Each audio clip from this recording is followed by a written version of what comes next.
Hi all, let's have a look at Nimzo's only loss in Carlsbad 1929. It was against Frederick Yates, who's not a bad player. He's about six or seven time British champion.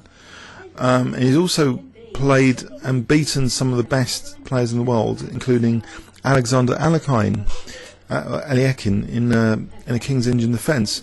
Beautiful combination. I played through that game earlier. Maybe I'll show you that another video another time. But Yates is kind of dangerous. The last time, I think 1926 Carlsbad, Yates only finished half a point below Nimzovich. So he's a very good player. And Nimzo, playing black, played this provocative knight f6 here. So although it's an e4 opening, it's kind of got the hypermodern twist to it, this provocation to provoke e5, which Yates actually plays, and there's almost actually an element of overprotection from White. White cannot overprotect e5.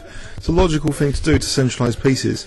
He offers actually double pawns, so knight takes just to maybe develop his bishop to f4 later, but Nimzo doesn't actually go for double pawns. He plays e6, actually offering double pawns as well if White wants to take on d5. But White doesn't want the double pawns either. He plays knight e4. And actually we see this knight manoeuvre in some sharp lines in the Sicilian, where black is provoked to play f5 to remove this this annoying knight, putting pressure on these two squares. So Nimzo played f5, and now the knight simply retreated. The job's done of fixing black's pawn structure like this, and maybe trying to target this d5 now. It's here Nimzo took on c3, and this capture away from the centre develops the bishop. Seems quite kind of logical to try and put more pressure on d6 later. So maybe move like bishop f4, or even later queen d2, or even castle queenside, just to make sure d6, d7 is restrained. So bishop e7, actually bishop f4 now. But now there's an interruption from Nimzo here. If White did want to play queen d2 and castle queenside, Nimzo actually played queen b6, kind of annoying move to deal with. One would think, yeah, just move a pawn, but it's a permanent weakness once you move a pawn, and actually it becomes part of a tactical little positional combination very soon in this game, this pawn move, because it weakens c3, as I've tried to illustrate here. So b3 weakens c3 just ever so slightly. The queen actually goes back tactically to c7, tactically because not only knight c6, a bit more pressure on e5, but also the c4 push would be eyeing c3, as we're about to see. So bishop d3, not c4 at the moment. Now b6. Now queen e2, which does block that bishop's route back. And it's here Nimzo plays this little pawn sack c4. Okay, so if bishop takes c4, there's b5. So it takes queen takes c3 is a disaster.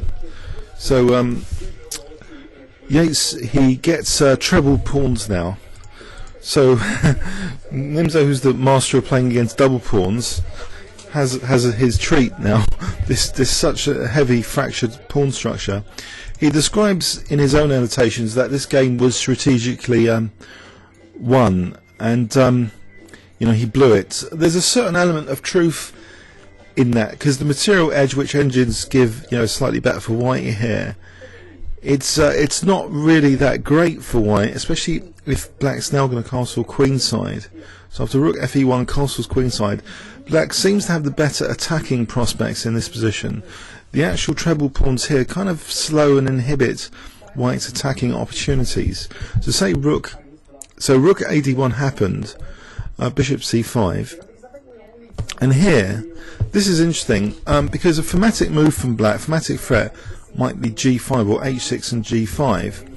And if we did try like a prophylaxis type move h4 to try and anticipate that threat, I think Black can still achieve an attacking position. For example, h6.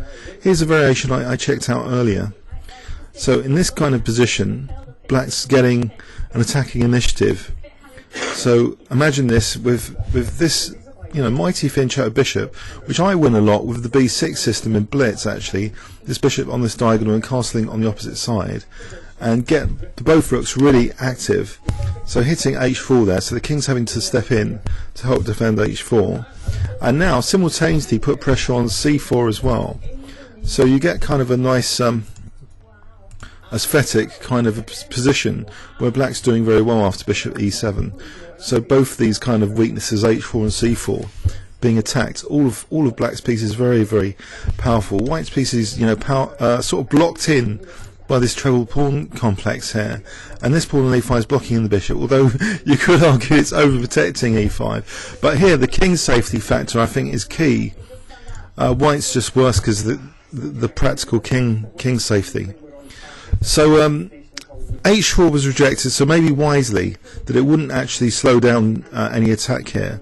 Instead, Yates in this position, he plays knight d2, so he's kind of allowing Nimzovich aggression on the king side.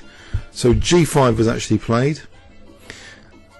Okay, and instead of bishop takes g5, opening a line against his own king, he just plays this bishop e3, right, and dropping e5 as well. So bishop takes c5, and white in this position, of course, is temporarily a piece up.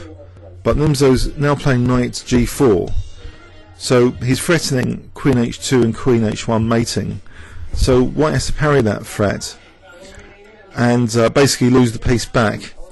Now here, the move g3 was played.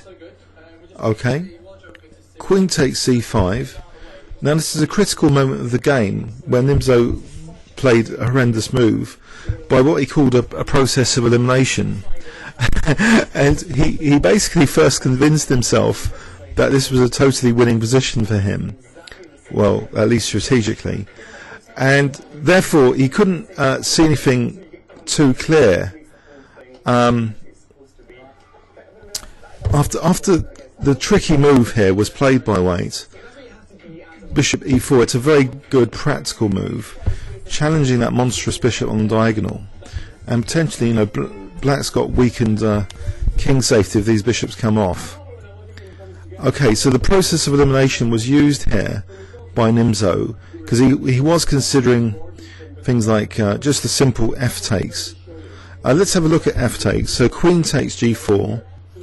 Now, engine analysis variation, rook d f8, just hitting f2, and black seems to be fine here actually because of this f2 counter-attack.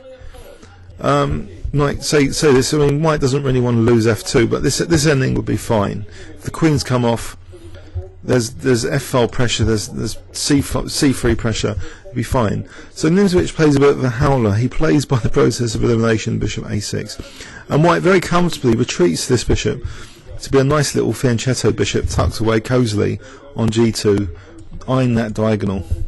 So it's like black stepped off that beautiful diagonal, just leaving white to it.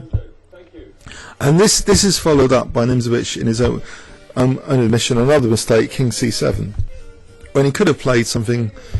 Well, black's still fine, h5 for example.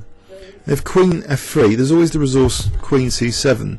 So if there's any queen a8, there's queen b8. Black can handle the king's safety here perfectly adequately. If c5, then bishop b7, just offering exchange of lots of pieces, offering a pawn back, black would still be fine. But he plays king c7. This is exposing the king to potential checks and stuff, and is not a particularly good idea from a practical perspective. So h3, the knight moves back. Now we have queen f3. So queen f3. What's the idea of queen f3, you might ask? There's no direct threat of queen b7. So I just want to engine check this with giving black a token move to try and discover some more resources in the position. Say black just played h6 as a token move. Okay. The queen's a tactical target here. So say knight b3. this might become better. So queen takes. Oh, now rook d4, and this is starting to be uncomfortable for c6. For white can force an exchange on c6, say, and win e6. So this would start being better for white. Okay, so there's a point to queen f3 to try and attack the black queen now with knight b3. So queen c6 anyway immediately, and white actually avoided the queen exchange. He actually played this sidestepping move, hitting the queen from the bishop, and also unveiling, just attacking g5 as well. So Nimzo played knight e4, and now Nimzo's getting the worst of it now. He's losing that g5 pawn, and after d5 he's dissolving the treble pawns, they're double pawns. This queen e5 is quite a powerful queen outpost for the moment. a4 clamps down on b5s, and maybe presents black with a practical difficulty of handling a5 as well. If queen takes a4, then rook a1 looks pretty useful. So the rook hf8, now queen d4. White stands a lot better, and is also just maybe threatening a5 now, hitting a7 from the queen diagonal. So queen c5, trying to keep things solid on the king side. h4 means that now bishop h3 is introduced as another possibility. The queens came off to rook f7.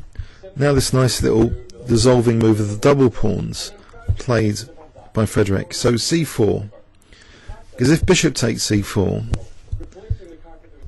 there's bishop takes e4. So white will be absolutely fine. For example, rook e8, bishop f5 check, exposing an attack. So this is just great for white. A nice turnaround here.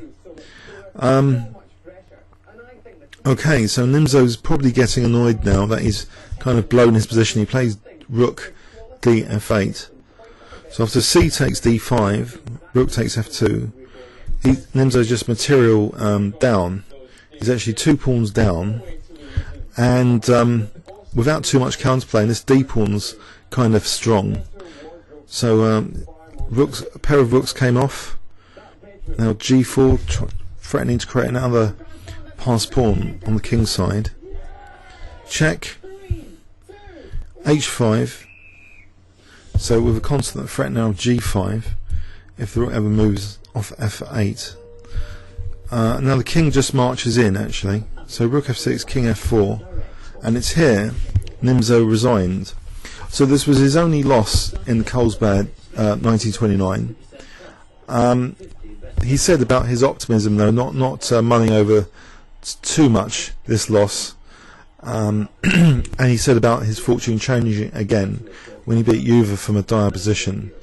So he became more optimistic. But it's funny though, when we read about his optimism, it's also used later to say about the world owing him a world championship match with Alexander Alekhine, because he played sort of well and had some faith that he was implementing his ideas well. So that this kind of optimism is on a grander scale than I previously assumed. It wasn't just calm nerves.